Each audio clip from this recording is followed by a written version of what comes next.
یہ long lasting ہے، اور اگر ہے تو کتنا لانگ لاسٹنگ ہوگا، اور جو ویسٹ کا پریشر ہے وہ کتنا ہو سکتا ہے عرب سٹیٹس پر؟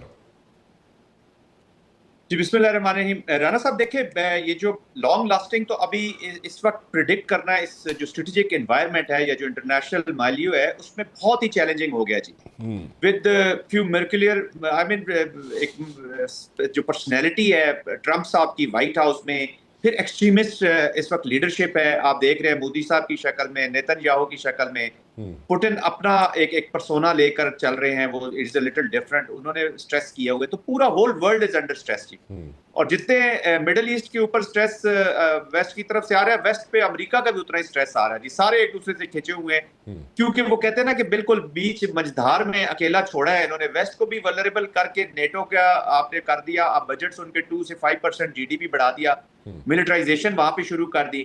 ویسٹ نہیں چاہتا کہ رشیا یوکرین کی وار ختم ہو، تاکہ وہ لاجیکل اینڈ تک اس کو لے جانا چاہتے ہیں. آپ بات چیت کر رہے ہیں تو یہ اس کی لانگیٹیوٹی، اور خاص طور پہ عرب جو اسٹریٹجک کنسٹرکٹ پاس میں بھی رہا ہے وہ اتنا پرولونگ ہوتا نہیں. بٹ سعودی عربیہ کے ساتھ ہمارا ذرا کیس از ڈفرنٹ جی. اچھا، سعودی عربیہ ہمارا شروع سے بہت پارٹنر، اسٹریٹجک پارٹنر ضرور رہا ہے، اور پاکستان کو نہ صرف ملٹری ڈومین میں but also mostly in the economic domain میں ہمیشہ جو کشن پرووائڈ کیا ہے، چاہے ڈائریکٹلی خود کیا ہو یا کسی کے کہنے پہ کیا ہو، کشن ہمیں ضرور پرووائڈ کیا جی. اسپیسز ہمارے لیے کریٹ کیے ہیں ان دی آورز آف ڈیفیکلٹ آورز. تو سعودی عربیہ کے ساتھ پھر سعودی عربیہ مڈل ایسٹ کا پیوٹ ہے جی. ایک اس کی جو ریلیجیس سینٹرلٹی ہے اس کو دیکھتے ہوئے، امپیکٹ دیکھتے ہوئے، اکانومی دیکھتے ہوئے مڈل ایسٹ کی وہ پیوٹ ہے. اور اب پاکستان ایک جو سیکیورٹی پرووائڈر کے طور پہ، نیچرل سیکیورٹی پرووائڈر کے طور پہ in both the regions, Middle East and South Asia. یاد رکھیے کہ ہمارے ریجن کو بھی مڈل ایسٹ اتنا ہی امپیکٹ کرتا ہے جتنا ہمارے ریجن کو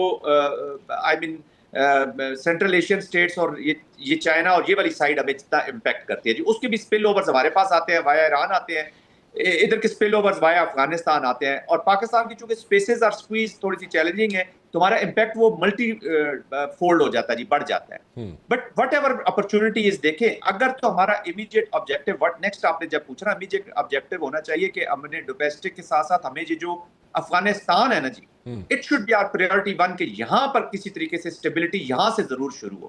کیونکہ ایک وہ آپ بند کریں گے ٹیپ تو آپ دوسرا جہاں سے آ رہا ہے لیکیج ہے، آپ اس لیکیج کو پہلے ٹھیک کریں گے تو باقی آپ سلولی اور گریجولی دیکھیں گے کہ آپ ٹھیک ہو جائیں گے. لیکن ساتھ ساتھ اپنا جو پارٹنر ابھی آپ کا ہے سعودی عربیہ، ادھر بھی سپیڈ پہ لگی ہوئی ہے جی. جو خاص طور پہ سپیڈ لگی ہوئی ہے اس کو اسرائیل کے گریٹر اسرائیل والے کو.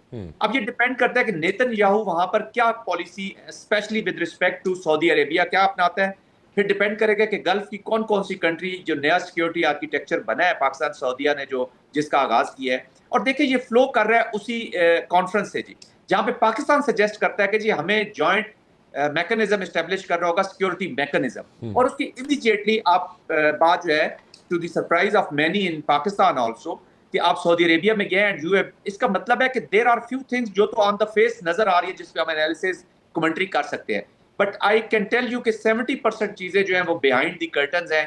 اب وہ جو چیزیں سامنے کرٹن کے سامنے آتی جائیں گی اسٹیج کے اوپر تو آپ پھر تھوڑا سا بتا سکیں گے کہ پلے کس طرف جا رہا ہے. یہ ڈپینڈ کرتے تھے جتنے سعودی اسٹیٹس ہیں، majority of them, not all of them but majority جو مسلم اسٹیٹس ہیں یا مڈل ایسٹ کے جتنے ممالک ہیں، میجورٹی آف دیم ملیٹریلی وہ کاؤنٹ کرتے رہے ہیں، ڈپینڈ کرتے رہے ہیں امریکن ملٹری ہارڈ ویئر پہ.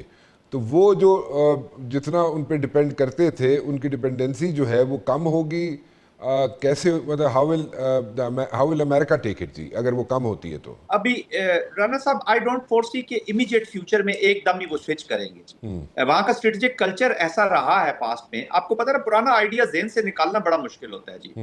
نیا آئیڈیا کو اندر لانا از ناٹ دیٹ مشکل، لیکن جو پرانا چیزیں ہیں، جو اسٹریٹجک کنسٹرکٹ رہا ہے وہاں کا، یا جو ایک کلچر بلکہ کہہ لیں اسٹریٹجک کلچر ہے، وہ ویسٹ اور امریکہ کی طرف ہی رہا ہے. اور تو ان کو کوئی، لیکن ایک چیز میں آپ کو بتا دوں، یہ جو قطر والا کام ہوا نا جس میں جو نقصان امریکہ کو ہوا ہے کہ وہ چائنا کے بارے میں جو تھنکنگ کم از کم جو پاپولیشن ہے، عوام ہے، ان کے اندر ضرور سیٹ ان ہو گئی ہے کہ we will have, they will have to look. اور وہی اسی تھنکنگ کی وجہ سے جو ٹاپ ہے، باٹم میں تھنکنگ آ گئی عوام کے اندر اور ٹاپ نے ڈیسیژن لے لیا سعودی کانٹیکسٹ میں بھی. اب یہ ڈیپینڈ کرے گا کہ قطری کانٹیکسٹ میں وہ کس طرح کا decision, but at least thinking about China شروع ہو گئی ہے. اور میں سمجھتا ہوں کہ 7 سے 10 سال تک ہم دیکھیں گے کہ یہ کافی زیادہ چیزیں چائنا کی طرف پیوٹ کر جائیں گی، اور کیونکہ چائنا یہاں پہ افیکٹو بھی ہے اس ریجن کے اندر اور اکانومی کے ساتھ بھی جڑ سکتا ہے، اکنامک، پولیٹیکل اور ملٹری تینوں چیزوں کو they can take care but through bridges.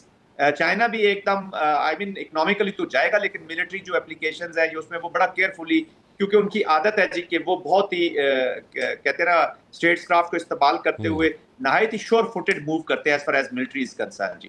تو ملٹری میں ٹائم لگے لیکن میں 8 سے 10 سال بعد مڈل ایسٹ کے ٹوٹل جو جھکاؤ ہے یا کہہ لیں کہ جو فوکس ہے وہ پیوٹنگ میں چائنا اور اس رشیا کی طرف دیکھ رہا ہوں. رشیا پہ ڈیپینڈ کرتا ہے کہ اس وار کے بعد اس کی اکانومی کدھر ٹھہرتی ہے اور ہاؤ مچ افیکٹو وہ رہتا ہے. آئی تھنک پروٹریکٹڈ کانفلکٹ میں جا کے رشیا نے اپنا بھی بہت نقصان کروا لیا ہے. اس وقت جو مڈل ایسٹ کی وہ کنٹریز جو جٹری ہوئی ہیں آفٹر دا اسٹرائکس آن قطر، وہ they are looking up to China and Russia simultaneously. اب چائنا کا ماڈس اپرینڈی ڈفرینٹ ہے، آپ کو بھی پتہ ہے، وہ ڈفرینٹ طریقے سے کام کرتا ہے، یا اپنے آپ کو اسرٹ بھی کرنا ہوتا ہے تو وہ ڈفرینٹ طریقے سے اسرٹ کرتا ہے. وہ اس طرح نہیں کرتا جیسے امریکہ کرتا رہا ہے یا کرتا تھا، اس طرح نہیں کرتا. اور when it comes to Russia جو ہے، جیسے آپ نے بھی کہا، سب کو پتہ ہے کہ یوکرین میں بہت زیادہ انوالو ہے، اور لیکن اس کے ساتھ ساتھ ابھی پولینڈ میں بھی، وہاں پہ بھی ٹھک ٹھک شروع ہو چکی ہے، اور وہاں پہ جو ہے ان دا ڈیز ٹو کم وہ ہو سکتا ہے ایسکلیٹ بھی کر دے پولینڈ کا ایریا جو ہے، اور وہاں پہ بھی انوالو ہو جائے رشیا. سو اگر یہ انوالومنٹ وہاں پہ بھی رہتی ہے، اوپر سے چائنا جو ہے اس کا ماڈس اپرینڈی ڈفرینٹ ہے. سو یہ جو جٹری سچویشن ہے چھوٹے چھوٹے اسٹیٹس کی، مسلم اسٹیٹس کی، جو کہ they are in like deciding moments ہیں ان لوگوں کے لیے کہ کس طرف جایا جائے، ان کے لیے تھوڑا مشکل نہیں ہو جائے گا ڈیسائیڈ کرنا کہ جی دونوں کنٹریز جن کی طرف وہ دیکھ رہے ہیں، رشیا اینڈ چائنا، وہ دونوں جو ہیں ابھی ڈفرینٹ طریقے سے کام کرتے ہیں، اور یہ ساری کنٹریز جو ہیں چھوٹی کنٹریز مسلم اسٹیٹس جو ہیں، یہ دے آر لائک دوسرے طریقے سے انگیج ہوتی رہی ہیں امریکہ کے ساتھ، یا فار دیٹ میٹر یورپ کے ساتھ. ان کی انگیجمنٹ اور ان کے طریقہ کار ڈفرینٹ رہا ہے. تو اس میں وہ تھوڑا سا they will be like in a fix, یا یو تھنک نہیں؟ نہیں، فکس میں نہیں ہے وہ، میرا خیال میں تھوڑا سا ابھی دیکھیں نا، سعودی عربیہ نے جب کیا تو آئی تھنک بہت کلیئرٹی مائنڈ میں ان کے آگے. اب the moment you a E and Qatar decides تو آٹومیٹکلی وہ جائیں گے. دیکھیں رشیا پہ ٹرسٹ اب کرنا بڑا مشکل ہے، جس طریقے سے انہوں نے سیرین کانٹیکسٹ سے نکلے ہیں. جب سیریا کا بھی یہ لیٹسٹ ہوا تو پیپل ور ایکسپیکٹنگ کہ رشیا کچھ نہ کچھ رسپانس کرے گا. دیٹس وائی ایم سیئنگ کہ وہ جو پرپیچوئل وار میں چلا گیا ہے، پروٹریکٹڈ کانفلکٹ اس کا چلا ہے، وہ امیڈیٹلی اپنے اہداف لے. تو وہ ابھی سیریا کا جب فال ہوا تو نو بڈی کوڈ تھنک کہ رشیا اتنے جلدی ان کو ابنڈن کر دے گا. ابنڈن تو نہیں کیا بٹ اس میں ابھی سخت نہیں تھی جی اس کانفلکٹ میں مزید رہنے کی. دوسرا ایک اور فینامنا ہے رانا صاحب جس کے اوپر ہمیں نظر رکھنی ہوگی، اور اس پہ ہم فردر کسی دن بیٹھ کے ڈسکشن بھی کریں گے، اس کو زیادہ اینالائز بھی کرنے کی ضرورت ہے.